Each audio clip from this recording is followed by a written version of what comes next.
Hello, welcome back to Map Time with Professor Prime, and I am your host, Professor Prime. So, in this particular video, I wanted to talk about, well, what should you be doing during a test to help you out? So, here we go. Let's get it. Okay, so,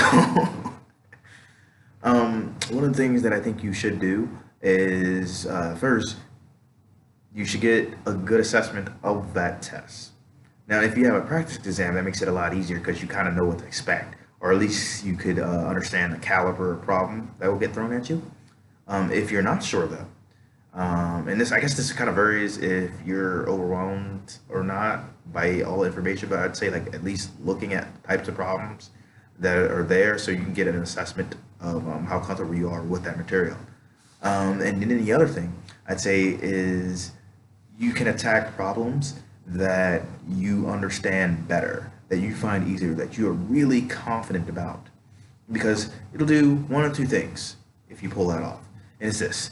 It will build even more confidence because you're seeing these problems that you already were sure about and you're like, yes, I have did it and or done it and it has worked well. And then you can get into that mode where you're applying that to other problems. Even if you have more difficulty, it works a little bit better if you have more confidence going in. And the other thing is it will reserve more time for that more difficult problem or those more difficult problems. So that's a big thing.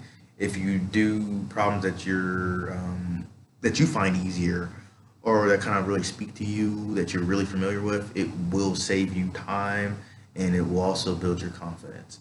And the other thing is when you're actually attacking the problems, reading them carefully, breaking them down.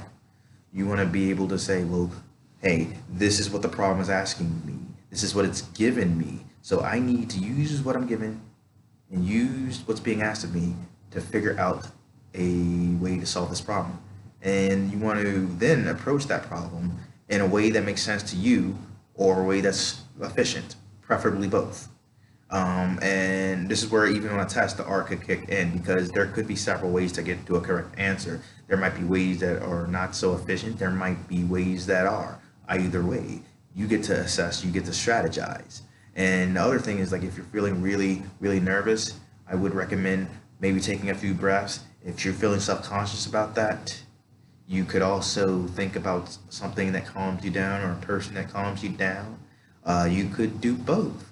Either way, you could do or think of something that could calm you down. And when you're thinking of something that can calm you down, you can think of that as a math anchor. So there's all of that, but I also think it's important to check your work if you have the time. Make sure you make that answer make sense, or ask yourself if it makes sense. Does it answer the question? And the other thing is like the organization. Did you write your answer in a way that is going to make sense to the grader or just people in general? Was it clear? Did you do a lot in your head? Or were you thorough? That's the kind of question that you should be asking while you're doing the test. So I feel like some of those things can help. So yeah, I hope you learned something from that. And I want to talk about what to do after the test because like what you do before the test is very important. What you do during the test is very important.